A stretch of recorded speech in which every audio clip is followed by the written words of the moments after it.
Hello everyone. So last night I saw the movie Snowpiercer. Now this is a independent film directed by I have it here on my laptop. It is directed by Bong Joon-ho, who also directed The Host, which is a film which came out in 2006, which I really liked. It's a very underrated film, and this along with that is an underrated independent film. And this movie is not due out for Canada in Canada yet. So for me, for my own certain self, I'm a very I really want to see it. I want to take any lengths to see it. I wanted to see this movie so bad, so I just searched online all I can. It took me like half an hour, something like 45, 50 minutes to search for it, and I finally found it online. And I'm giving you my review, and I'm just 100% just really happy and thankful that I got to see this. This is a movie that stars Chris Evans, and basically this movie is like this sci-fi movie based in the future, and basically the planet has like a second ice age, and basically this snow train or something like that is like the whole world in a different way. And basically, if that gets out of balance, or if that is ruined or anything like that, then the whole world will be thrown out of disastrous space or something like that. And this movie has like a real huge cast. I'm just reading off the internet here of just the cast alone.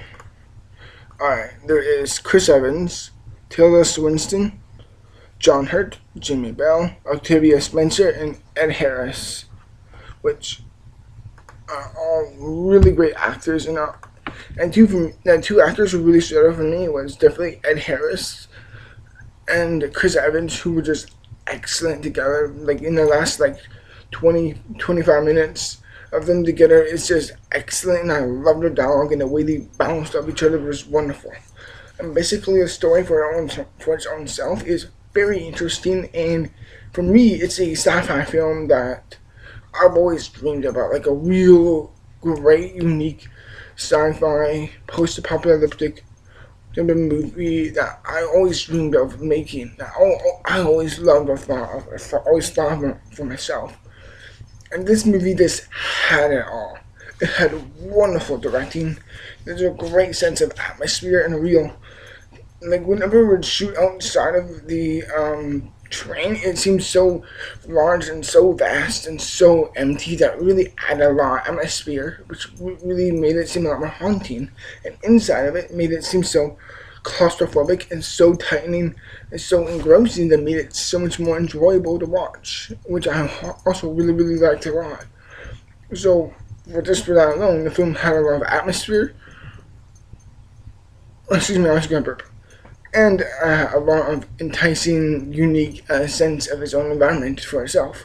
And I think all the actors in this movie are absolutely excellent, and I loved them all. Especially, like how I said in the end, especially Chris Evans and Ed Harris, who are excellent together. They really bounced off one another, and they were fantastic, and I loved it all.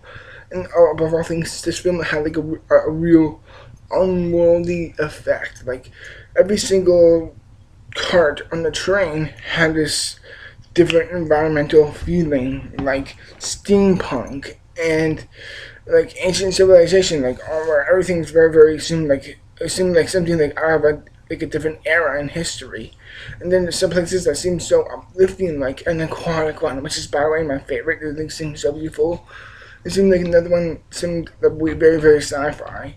It seemed like every single cart on this train had its own feel, and therefore it took you through all these aristocratic and very certain era period feelings that you would experience in history. Like you experience feeling like a peasant, to feeling like a real aristocratic person, a person of government, to a person of engines and motivation, to technological effects. It really takes you through all these certain parts in the film, and it really makes you feel like this is pretty much the development of human race put in this train, and it feels so monumentally wonderful at times.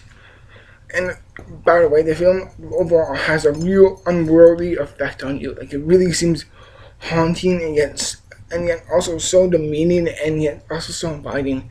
Because there's a real sense of the film that is saying it's supposed to be so out there and so odd and so clever that it seems that you don't want to be part of it, but in another sense in your mind you say, I do want to be a part of this. Like, I want what it would be like to be on here. But we would all be on the end of it. Like, we would all be the little like peasants. Well, there'd be the aristocratic era type of people who'd be looking down on us.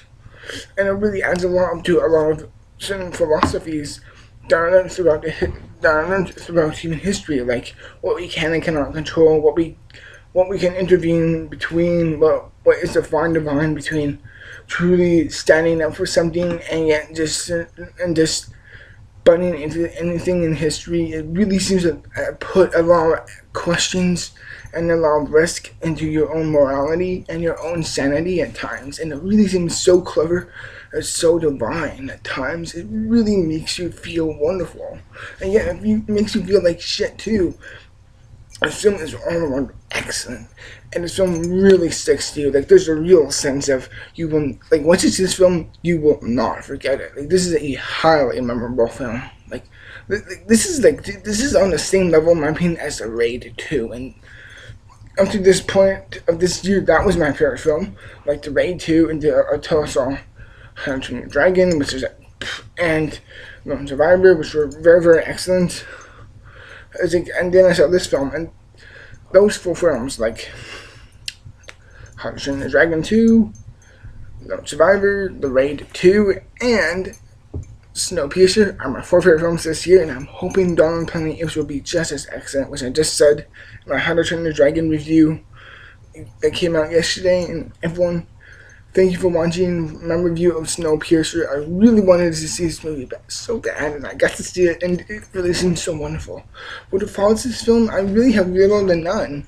Aside, oh my god, I gotta talk about the ending. Even though I'm not gonna spoil anything, but the way the film ends seems so unbelievable. Like, there's this little Chinese girl who speaks English, thankfully, and in the end, she walks out or something, because I'm not gonna spoil it. She walks out, and she has like a little kid, like about big, and they both have like these really type of clothing on them that really makes them seem like cave people, and they're wearing it, and they just look up, and they just see a polar bear, and it gives that real like glimmering effect. Like, there's that little chance of hope for all disaster you've been through. There is hope, and that is a wonderful effect, and it really makes it seem to wrap up in a very bittersweet and a very emotional, touching, and philosophical edge for it also. So overall, I love this film. I really love it. I can't think of a single flaw. Maybe if I had to pick, like, maybe some of there's a little bit, at times a little too much shaky cam, but I can easily overlook that. Overall, I will give this film my highest rating I can give it. I give Snowpiercer a 100%. If you can see this film, to the person right here, right now, who I'm talking to, whoever you may be, I'm talking to you. See this film. No matter how hard, no matter how extensive you may get to the limit of getting this film, it's worth it. And it's worth every single second of the film. It never lets down. It is enticing, it's engaging, it's philosophical, it's fun, it's entertaining, the action is unbelievable, the story is so unique, and by the way, it gets the plot across like in 5 or 7 minutes, like in the first 5 minutes, which is excellent. Like, no film can ever do that. It takes about 15 to 20 minutes to really bring up the backstory or bring up the real definite edge to this, and I think that's one of the best films that ever that builds up the sense of story within the first 5 minutes, and that's an excellent film. Whatever does that is an excellent film. So everyone, thank you for watching my own review of Snowpiercer. I hope you take my review into consideration or seeing the film or not. Thank you for watching. I really hope you, please, I highly urge you to see this film, no matter how you may get to see it, no matter how long it takes you. It is worth it. It is 100% worth it, because I am giving Snowpiercer a 100%, my perfect rating. I love this film. Thank you for watching, everyone, and remember, stay strong.